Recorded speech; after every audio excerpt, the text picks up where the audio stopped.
Então eu agradeço, né, o convite, a gente poder aqui estar hoje batendo esse papo, porque vai ser isso mesmo, vai ser bater um papo sobre alguns temas da filosofia, alguns temas que envolvem as nossas vidas, envolvem a nossa estada na nossa cidade, né, essa discussão que já vem acontecendo, né, virtualmente, nessa praça virtual, sobre o direcionamento da cidade, sobre a cultura, etc. Ele acontece aqui.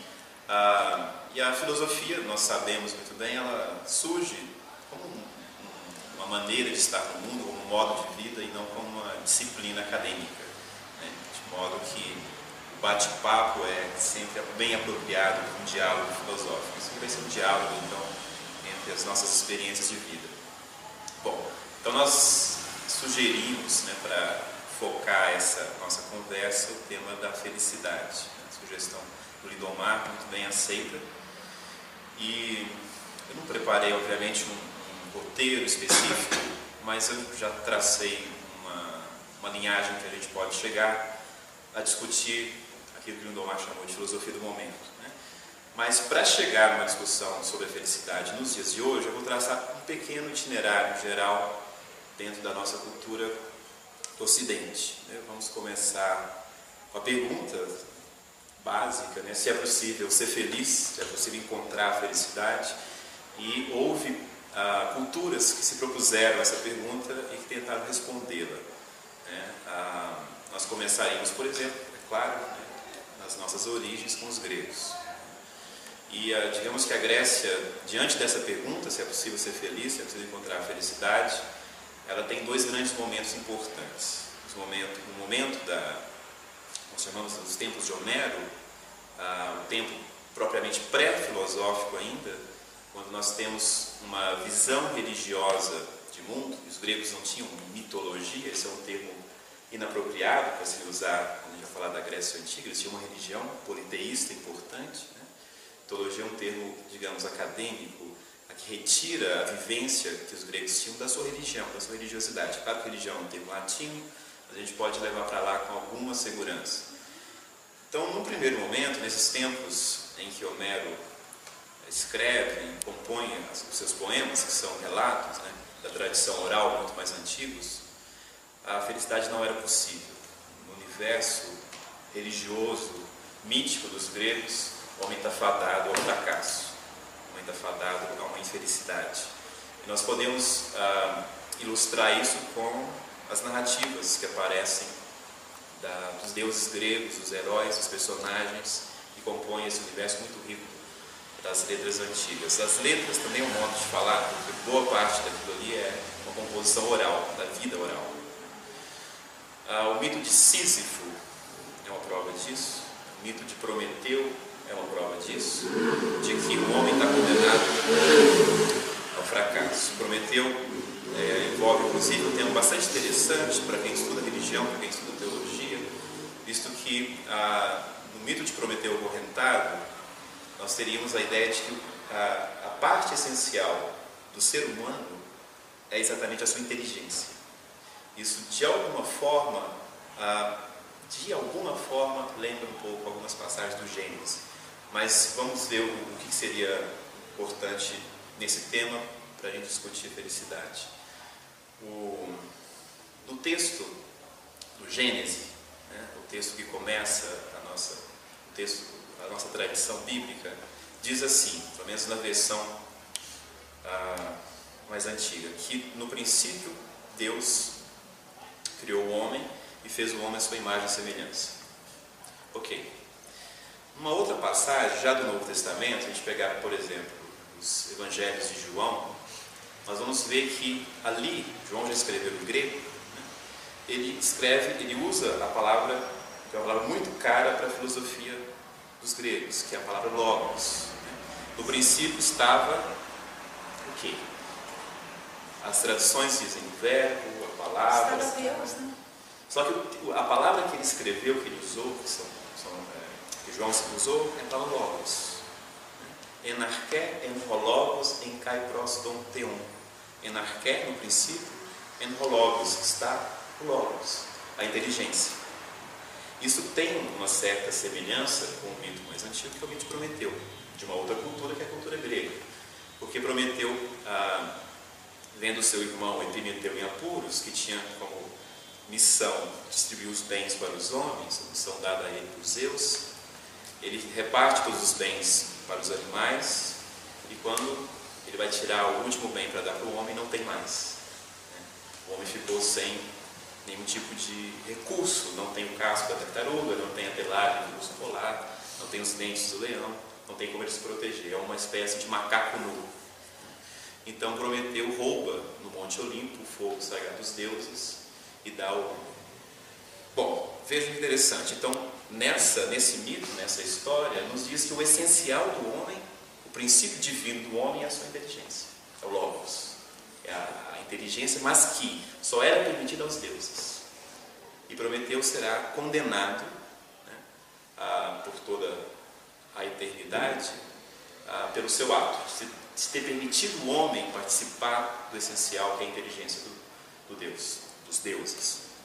Ele será aprisionado, todo mundo deve conhecer a história, numa rocha. Zeus lança um raio, abre-lhe, né, o abdômen, expondo-lhe o fígado. Esse fígado é comido pelos abutres durante o dia, se regenera durante a noite. No dia seguinte, tudo começa novamente. Há um ciclo eterno de infelicidade. A mesma coisa nós encontramos no mito de Sísifo, né, que foi condenado pela sua ousadia de também querer se equiparar aos deuses, a rolar uma pedra sobre uma montanha. Chegando sobre essa montanha, a pedra tornava a descer e ele tinha que recomeçar tudo de novo, um ciclo eterno.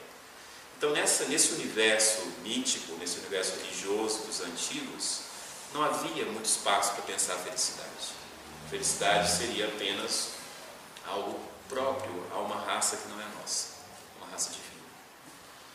Bom, isso de certa forma depois estará presente no século V a.C., nas tragédias do teatro, né, de Sófocles, de Ésquilo, de Eurípides, mas a felicidade começa a ganhar um espaço muito importante ao mesmo tempo, estamos pensando no século V a.C., na filosofia, né, sobretudo na filosofia de tradição socrática, Sócrates, com Platão e com Aristóteles. E digamos que essa tendência de pensar agora a felicidade filosoficamente vai se contrapor à visão religiosa. De que forma? Tudo que se pensou sobre felicidade na antiguidade clássica ganha maturidade numa obra escrita por Aristóteles chamada Ética a Nicômacos. É o grande tratado da antiguidade sobre o tema da felicidade. A Ética a Nicômacos, ela, em certo sentido, vai ser repensada ou reescrita em toda a filosofia que se segue, entre os movimentos helenísticos, né, entre o epicurismo, que vai pensar o tema da felicidade ao seu modo. Esse livro vai atravessar os séculos, vai chegar até o século XIX, quando será, de certa forma, apropriado por um filósofo alemão chamado Schopenhauer, que também vai pensar o tema da felicidade. Quando nós entramos no século XX, alguma coisa muda com esse tema. Esse tema foi um dos temas prediletos da filosofia durante a história da filosofia, a história do pensamento ocidental. Mas no século XX você não tem mais a filosofia como um tema presente no debate, na discussão. E eu suspeito, é só uma suspeita, não teria como ser mais do que isso, que a ausência da felicidade pensada no rigor conceitual, que os intelectuais e pensadores se dedicariam a isso, abriu um grande espaço de lacuna, de vazio. E essa lacuna, esse vazio, permite, por exemplo, que apareçam nos nossos dias os livros de autoajuda. Os livros de autoajuda não têm, digamos assim, concorrência filosófica. Eles não têm que enfrentar uma concorrência de pensadores que se dedicariam a esse tema. Isso é curioso. Mas para a gente chegar a discutir isso, né, a gente chegar ao nosso tempo, eu queria só ver exatamente o que Aristóteles colocou de essencial no seu livro sobre a felicidade, escrito há 23 séculos. Ali, ao contrário do que nós pensamos, a felicidade é possível, e é possível para a vida toda. Aristóteles faz uma espécie de pesquisa, survey, de pesquisa de opinião pública, para saber o que seus contemporâneos, a população, os cidadãos de Atenas pensavam sobre a felicidade. E quando ele descreve o que os cidadãos atenienses naquele século pensavam sobre felicidade, não tem essencialmente nenhuma diferença sobre o que se pensa hoje acerca do tema. Por isso que nós podemos discutir esse tema sem correr nenhum risco de anacronismo. É um tema da atualidade. Aristóteles diz o seguinte, que os gregos, de modo geral, cultivavam 3 bens: a beleza, a riqueza e a honra, a celebração pública. Ele diz que, consultando seus contemporâneos, no século IV a.C., os gregos cultivavam a beleza, e a beleza necessariamente está ligada à opinião pública, a um reconhecimento do que o outro lhe diz.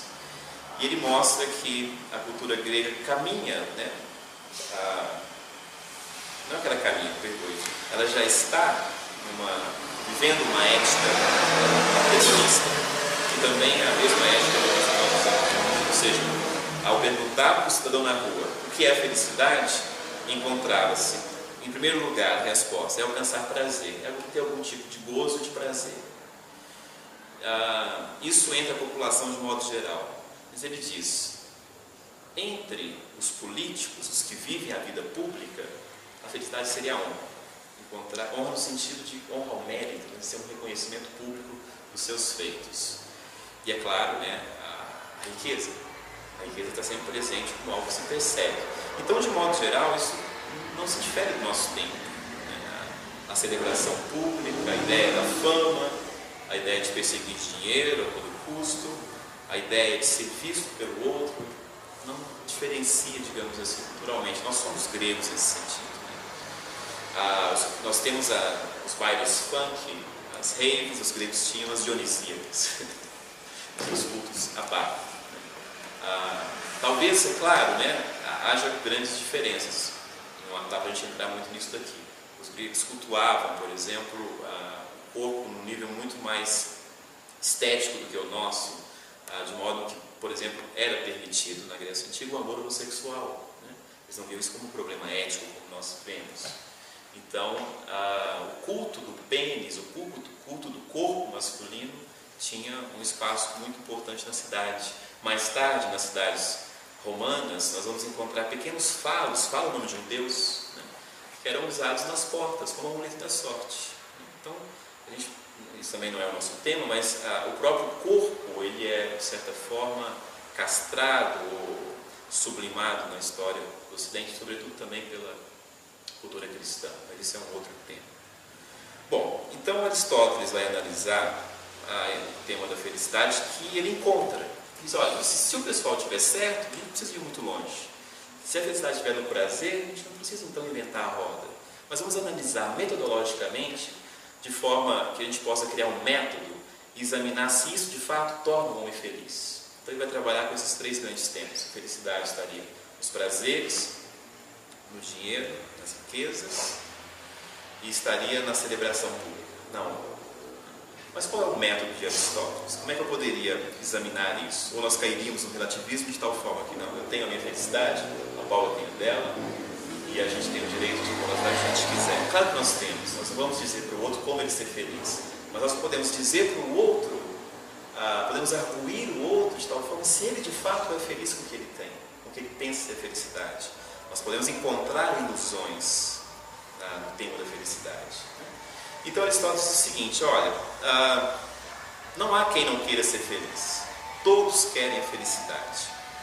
Se todos querem a felicidade, nós podemos aceitar então que a felicidade é a finalidade última da vida. O fim da vida é ser feliz. E não há quem discorde disso. Mas todos vão discordar sobre o que seja felicidade. E aí que está o grande problema. Aristóteles pensa, raciocina de forma teleológica. O que significa isso? Sempre com a colocação de fins, de para quês.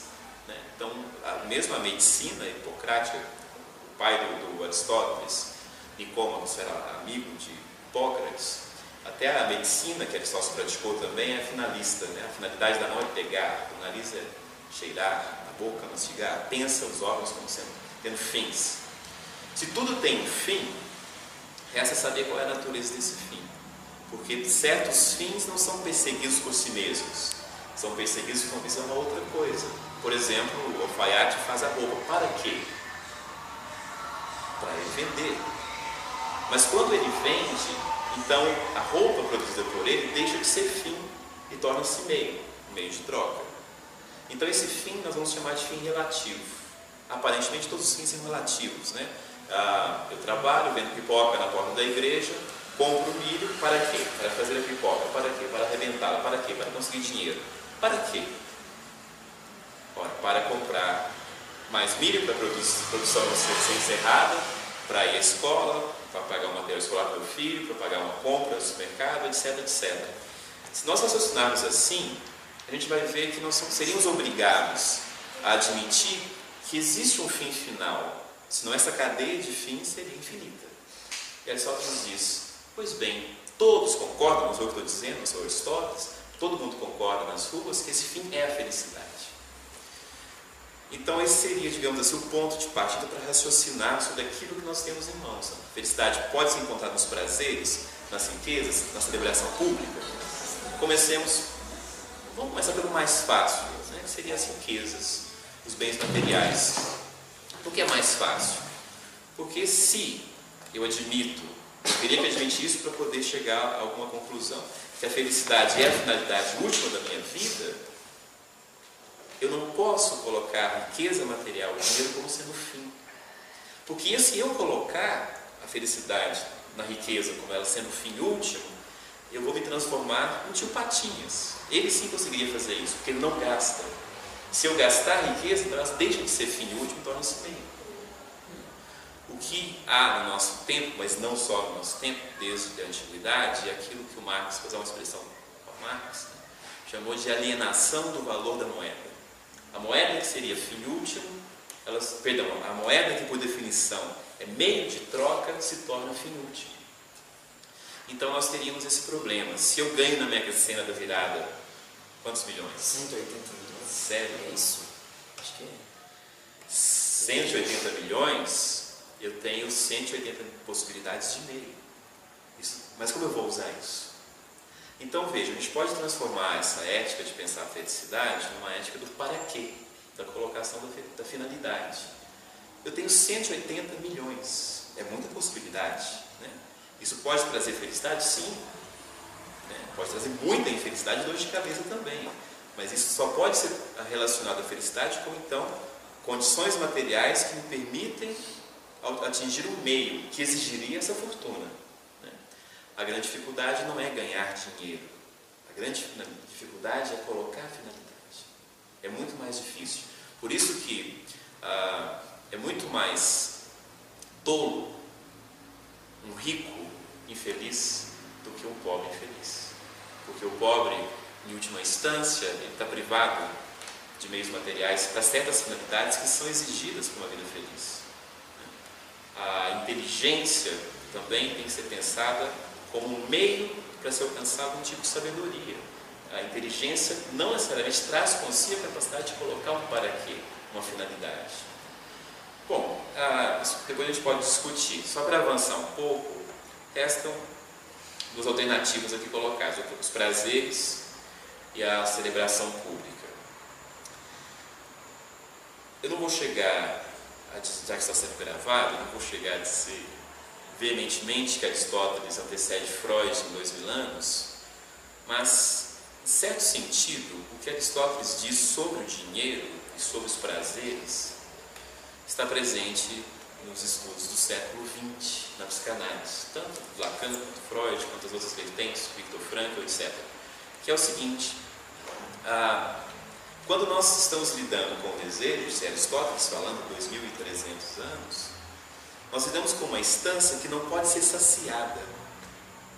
Aristóteles usa um termo, né, que foi traduzido como compulsão. Quanto de dinheiro é necessário para quem deseja dinheiro?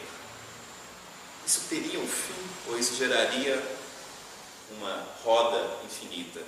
E aí, só para lembrar, o termo grego para juros é um termo que Aristóteles diz o seguinte: seria a maneira mais indigna de se enriquecer, seria por meio de juros.